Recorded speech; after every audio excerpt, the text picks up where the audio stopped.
की तरह जोरदार तालियां। मेहनत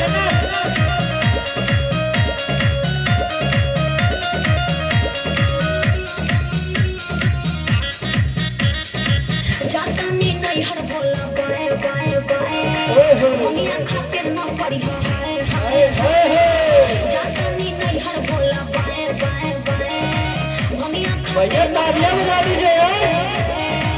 रहे के पड़ी तोहरा अब भंगिया बिन रहे के पड़ी तोहरा अब भंगिया बिन ए गौरा देव घर में ए गौरा देव घर में ले बजा के दू कट्ठा जमीन जे बैठे पे भांग पिसे देव घर में ले बजा के दू कट्ठा जमीन जे बैठे पे भांग पिसे के मशीन। ओके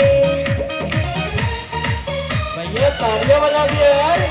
अगर डांस अच्छा लगा तालियां का नहीं बजाते हैं आप लोग, बोलना पड़ता है। जय हो जय हो। पता न रहे भांग पीसे के पानी हमारा दिन रात जी तोरे तेरे सन करते हम शादी और भंगी तोहरा साथ जी और भंगी तोहरा साथ सुना गौरा हो जइहा हमसे दूर मन माने नहीं भांग बिना बानी मजबूर रहब न तोहरा घर अब एको दिन रहब न तोहरा घर अब एको दिन ए गौरा देव घर में ले बैठा के तू कट्ठा जमीन ओहि जे बैठे पे भांग पीसे के मशीन। गौरा देव घर में ले बैठा के तू कट्ठा जमीन ओहि जे बैठे पे भांग पीसे के मशीन। फुसलाई मोर क्या बात है, बहुत ही प्यारा गान हमारे प्रांगण में संगीत बाबू मन को कर रहा है।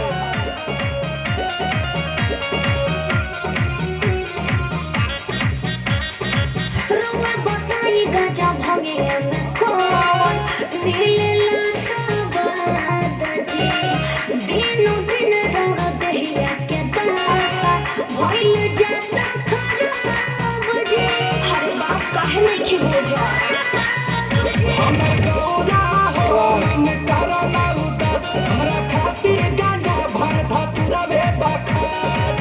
गुंजना मन मारू भक्ति में बली गुंजना मन मारू भक्ति में बली ए गौरा देव घर में बोले न स्वामी जी ए गौरा देव घर में ले बो जमीन ओ जे बैठे बो भांग पीसे के मशीन। स्वामी जी देव घर में ले बजा के तू कट्ठा जमीन ओहि जे बैठे बो भांग पीसे के मशीन। जोरदार तालियां, जोरदार तालियां। बहुत ही अच्छा नृत्य।